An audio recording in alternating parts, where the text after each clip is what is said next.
Hi, I'm Seamless, and I'm in a weird delayed video that is in kind of real time, but this is a viewer track review video. And it's a little weird right now, and it's late as hell. But I did, even before the 20.9 beta update that FL's been getting that has newer and cooler ZGE abilities, I was already interested in kind of sprucing up the VTR with VTR nonsense, with ZGE nonsense. And this is just the beginning. This is just me trying to see what can and can't be done in kind of real time and also while I'm recording. That's kind of important that it works so that I can do that. But nonetheless, this is still a VTR. So let's review some tracks. The way that VTR is done now, if you would like to have your tracks reviewed, is that there is straight up just a Google form to submit your track to me directly. And it's just a lot simpler than what it used to be done, which was that you went to the Discord channel to submit. You can still go to the Discord channel because it's fun, but that's no longer a requirement. Okay, the first track we have today is Ashes. I assume the track is just called Ashes, not Ashes Master. It'd be kind of funny if someone would include the word master in their audio while they were getting the mastering done for the master. By Xeudo Code, I think, in the actual thing, the artist name. I'm not sure. The naming got weird in a lot of these forms, and I will deal with that. But let's have a listen to what this is like.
Call me Bass Ghost. Okay, that's how to get that out of the way. But this was cool. This was really neat and very loud, and I like that about stuff. But here's something I found fun about this track. During the main bits, when there was like a melodic actual progression happening, let's go find it and let's listen to it.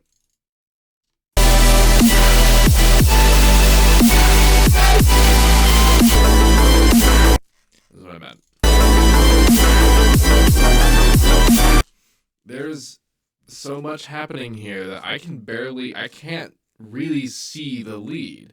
I can't actually see where the thing is. It's so buried within the noise and power of everything else that it's visibly not there. Also fun, you see the colors happening on my visual right now. I linked certain frequencies up to certain parameters, and one of them is just the main hue of the deal.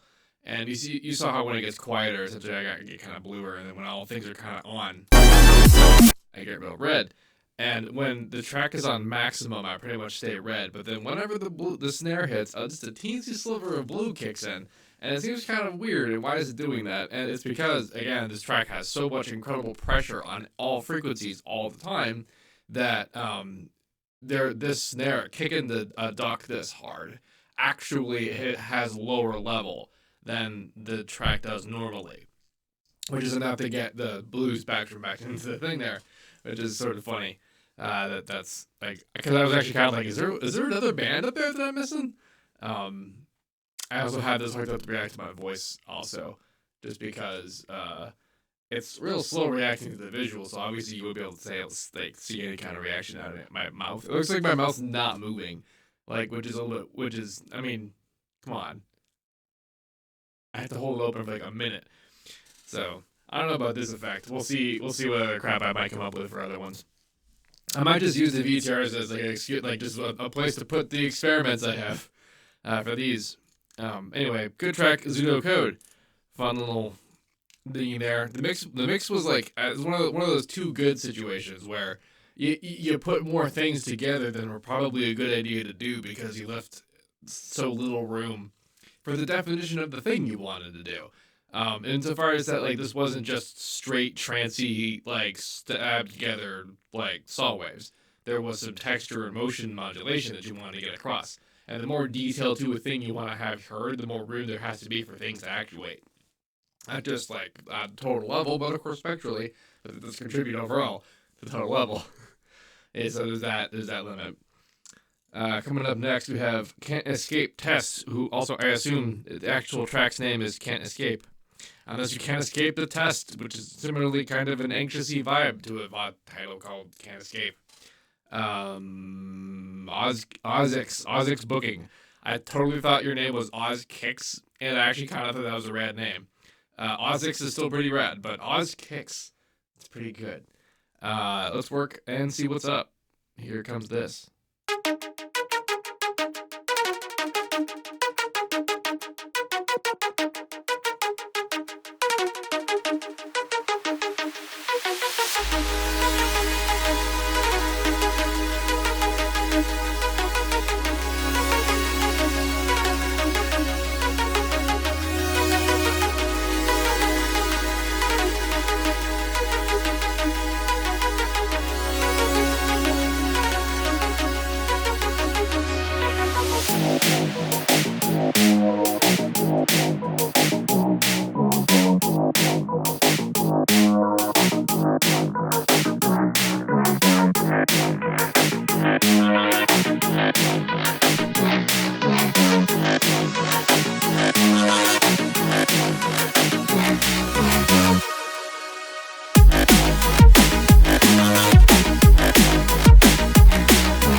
Okay. I'm having a lot of fun with this visual.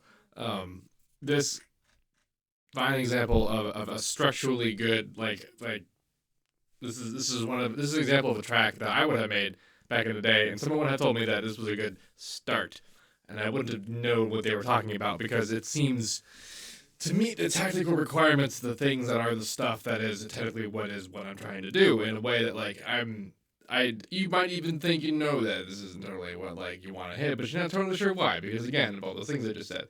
But this is what this is now, and this how I would go about finishing this, other than to just keep changing things until it's not difference. I have a repetition sort of. I mean, we all do. We were pattern sensitive, so if we hear a thing too much, what we stop hearing is the thing and start hearing the differences in the thing until that becomes its own pattern and whatnot. So there's a limit to how many times the things can be of a certain complexity at a certain amount. And this track, the first half is fine, and then the next half is just kind of a big block of it. So either lots of variation to what there is, even within the type of these things, without trying super hard to make new stuff, or just make new stuff. I feel like it's a better problem to have too much than it is to have too little. Although that could just be me being biased. I am like that. But what I mean is that if you have to cut things into a better position, then you'd be in a position where you're like, oh, I did too little, and now I need to add stuff, but what the heck do I have? And versus just being like, I'm just going to go hard and have 11 things. And then well, that's obviously too much. What do I keep? I'll keep the 5 best things. And then it's my bias is just how I like to produce and approach production. But that's how I would have dealt with this particular strat. A lead or a vocal or some other gimmicky nonsense would probably help this too. So this is sort of what I would get stuck on when I was making these things, is that I would make something for something but not know what the thing was. I would know I'm making the scaffolding for a completed track, but what it needed was a reason to exist, a vision. This is what people talking about, what people refer to other people as visionaries and whatnot. And it's not so much that they know how to make a thing, it's that they know how to make a thing to fit a particular purpose. And sort of the other way around, though, it's easy to be like, okay, well, you imagine you want to do a certain kind of thing, and you have all these parts except for this one bit. So you're just going to do all your parts in search of the one bit, or a way to replace the one bit with what's left, which, that's kind of how I went with it. I avoided vocals altogether, and that's one way of doing it, I guess, but that's not the only way. And the way, of course, is just to try and do vocals, but the other, the sort of alternative way is just to not make the thing expecting a bit you don't have. Make the thing with expectation of the bits you do have. If you know you're not going to land a super awesome vocal, but don't build a track that's mixed and ready and poised to have something like that, if that's not going to be the range of what its replacement is for. So that's where this track sort of feels like right now, is that it was set up and all ready to go, and it's the dog that's running after the mailman without the expectation of catching it, but you actually got there, and it's kind of okay, well, what's the thing? What is? And you might not have an answer because you've been trying hard enough to get to the position where it's oh, did I do the thing? Did the thing? Did it do? I did. Whoa, what am I doing? Why? What am I doing it for? And that's a whole different kind of question. And the answers that are also different. Technically speaking, this all does all the stuff. Look at it go. Look how cleanly fit that stuff is. And even when it's not clean, it's just almost not as dangerous to be unclean as it used to be. Not even just because of power and comments are I want to be loud. And you need to squish it all together so that you get more headroom and that kind of thing. Just that there's not really an expectation to compete like that. And there's also no consequences to failure. That's a big one, because a lot of strategy and being a musically commercial individual revolves around experiences in the world that would end you if you weren't the kind of popular that generated a return. Now, what cost is it to make this stuff? What happens if you what effort was burned if it didn't return a success? That's it opens up lots of space, not just to do what people want to do and whatnot, but also just to do things that people don't want to do, or don't want to hear at least. Like, that it's not going to be popular, not going to be successful, and now that's not a barrier. Now that's just a fact. It's just a description, barely a registered issue. Anyway, to top it off, now this is the right kind of clean. So I talk a lot about separating stuff and the living room and squishing things. This is a good example of looking at one done it. Yeah. Where there's a clear separation of the elements that are the kinds of things that's supposed to be in that range, and the other things that are not there. And the power that's left is clean and nice. It's good. I like that about this track. Okay, so good job, individual whose name I just deleted, and then say, oh yeah, Ozkick or Ozick, regular Ozicks booking, or Ozicks booking, or versus Ozick bookings. Kind of sounds like you're a booking agency. You might be a booking agency. I mean, nice, why not? Be your own talent and your own agency. Up next we have Ellumi with Cadere. Cadere. Yeah, cool. Let's learn words, says he. This is why. Okay, I was about to be all like, this is why I failed Spanish. Like, no, obviously, this is obviously why I failed Spanish. I literally 5-year high school because I'm that bad at languages. Clearly deserved. Okay, let's have a listen.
Okay, so this one is an excellent full done up. So, all right.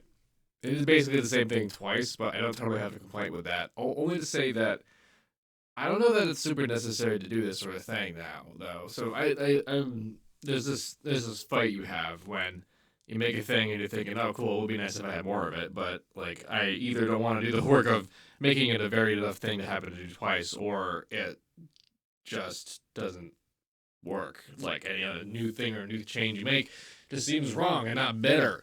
And that when that happens, that to me is what feels like knowledge that a thing just is not meant to be longer than it is. That's just how much content of it is good.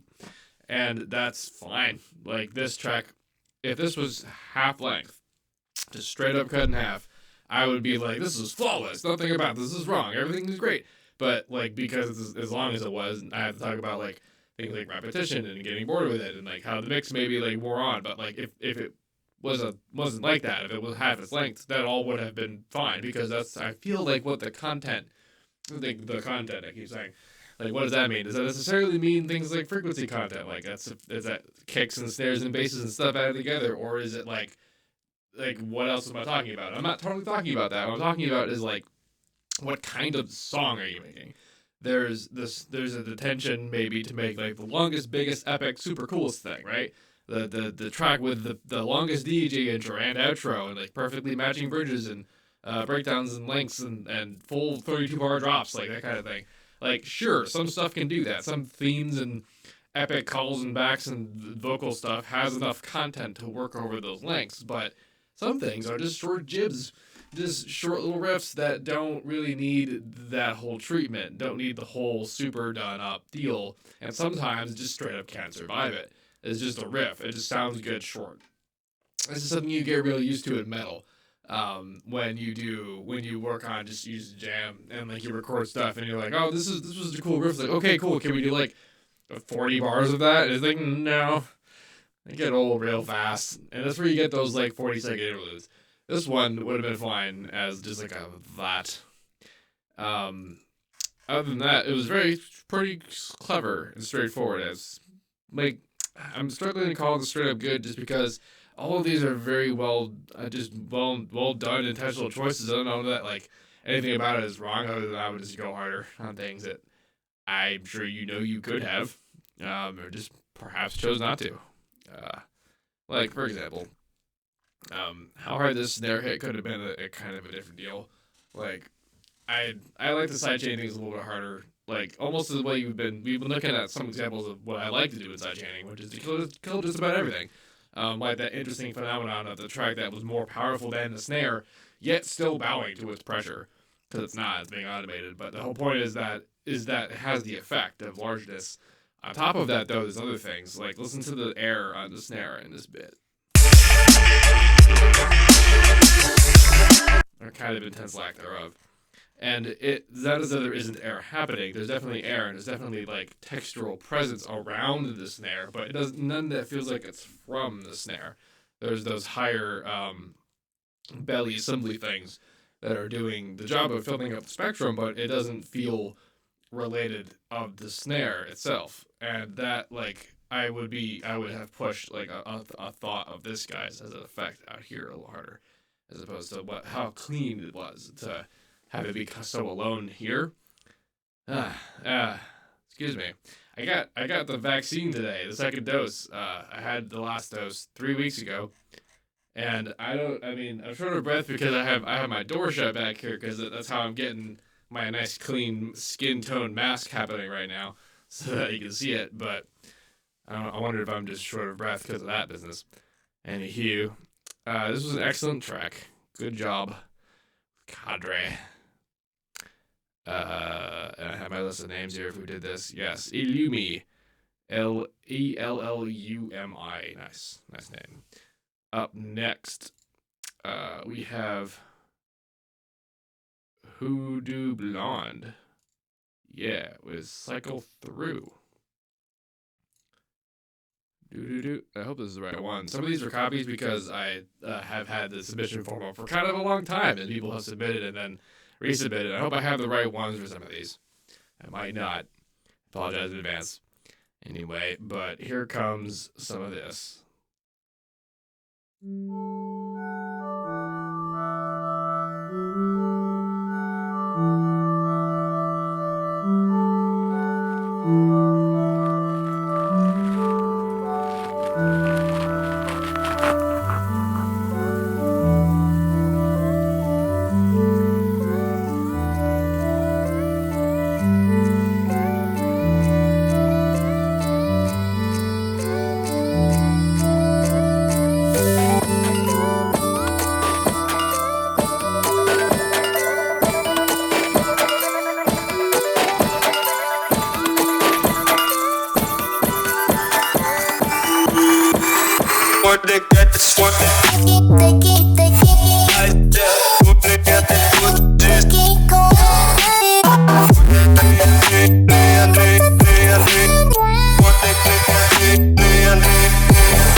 This track had real nice, tight energy profile vibes, intense and straight to the point in terms of like, this is. So I was making a point about the first track to mention that like I could hear a lead, but I could not actually physically see it inside like the range of just. This is a pretty good way of looking at the power, being like, okay, it's at the spectrum, darker and lighter, that kind of thing, and if like sort of topographically, like you can imagine the brighter things as being taller. And if you just cannot see the thing in there, it's just that it doesn't have power. We still heard it, which is really cool because it meant that it was there without imparting power, which is a bit of a magic trick. So in this track, though, you can see that the power, you can just see exactly where all the power is. There's very little inefficient competition. There's things that sound good and they're smashed together, and when they're not smashed together, they're cut very cleanly. And that like just how rigidly straight and vibrant all of this is. So like I'm a little bit serious with that word. If you're imagining like a vibraphone, like literal metal object, if you ting it a bit and you look at the ring and tone, it'll straight up just be these rigidly straight lines like a saw wave would, which is very high frequency. Like this is a sort of what like a pitch bend looks like, but it would be like not all in the uniform direction. And doing a thing like this and having it come across as clean is usually a product of not having such incredible, phasey, terrible relationships, which is what happens when stuff moves around at pitch a little too much. This track moves just the right amount, and it's awesome. I dig it. Good job. Hoodoo bound. Up next, we have Jonny Be Cool, Buzdovane. And this is one that this is the newest one. I think it is. Let's see what this one's like. Yeah. What, where, and how? Go.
Hey.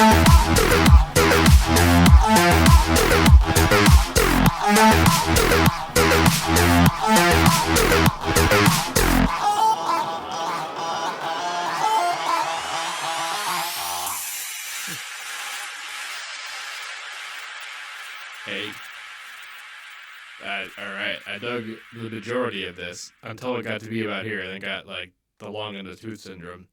But, like, whatever was happening before here was fine. Like, this is another one of those kind of, it could just end earlier situations. You said, this sounds sound familiar. Is this a bunch of toxic biohazard stuff? Was it that? Oh, man, like, because it just sounds like a bunch of, like this era of songs I had done back in the day that were from when I had tried really hard to make Toxic work. Back before I really knew how to make FM do things. But this, I really like the cyberpunky kind of vibe, and I guess I really matched the aesthetic this time, huh? And that this all was cool. This took it kind of a while to get to. So this is something I noticed about one of the other tracks too, which was the tendency to save the epic things for the in the middle part. And I don't know how that tends to come out, but if that, like, I almost think that the most epic part of the track should be the first part. Like if it's an intro or a breakdown, the intro should have the epic thing, just because there's not really a point in over foreshadowing something that already happened. And to that end, it's not as impactful. Just having said that, I should explain why. But that. Because especially after you forget, even going so far as to continue to be listening to the song at that point, that like they're in. You don't have to like pave the way with the gold. You do that at the beginning to convince them to stay. After that, it gets kind of like not even long in a tooth in the way that this is, but it's sort of like it's like when you're doing a recap in the middle of an episode about something that happened in the previous episode. It's like, yes, I know, I'm binging, I've already seen it. Like it's in the song, we know. Move on. Do the awesome thing in the beginning when we didn't know what was happening. Like that's the thought that I have for this. Other than that, good mixing, good arrangement, except for the ending. I don't know. End sooner or do another part. Do the break more, break longer, or don't. I don't know. I don't know why I necessarily hate Fade Out so much, but it just seems like a general consensus thing to me. So maybe don't do that, but do something. Besides just kind of petering on the acid. The acid was pretty sweet, though. I do like that particular kind of sound style. That's for sure. Coming up next, we have Overchug, still a great name, with Life Forms. And wow, look at that solid hunk of bright topography.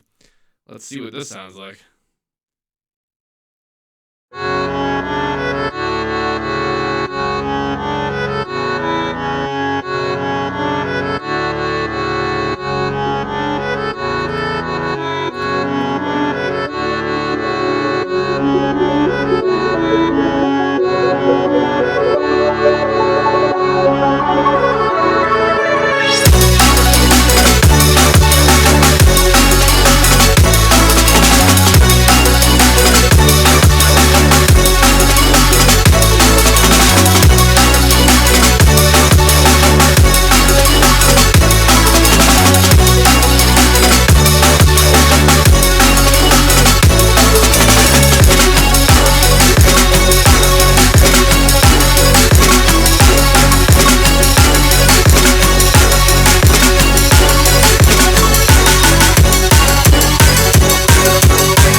good. Wow.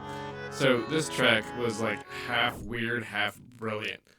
The intro is way too powerful. So when let's see if I can. Yeah, all right. So this is all gold. This whole thing. Flawless victory, just great. Everything before it though had way too much power leading into that, which deadened how cool the impact of it could be. That's the discussion we're having right now.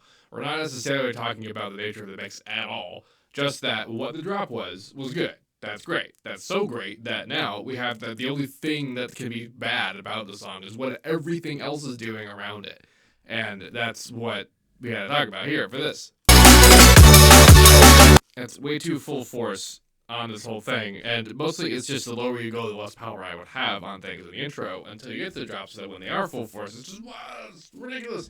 It already was basically doing that because you are doing basically that, but just through the whole thing, like not ever letting the whole power come through.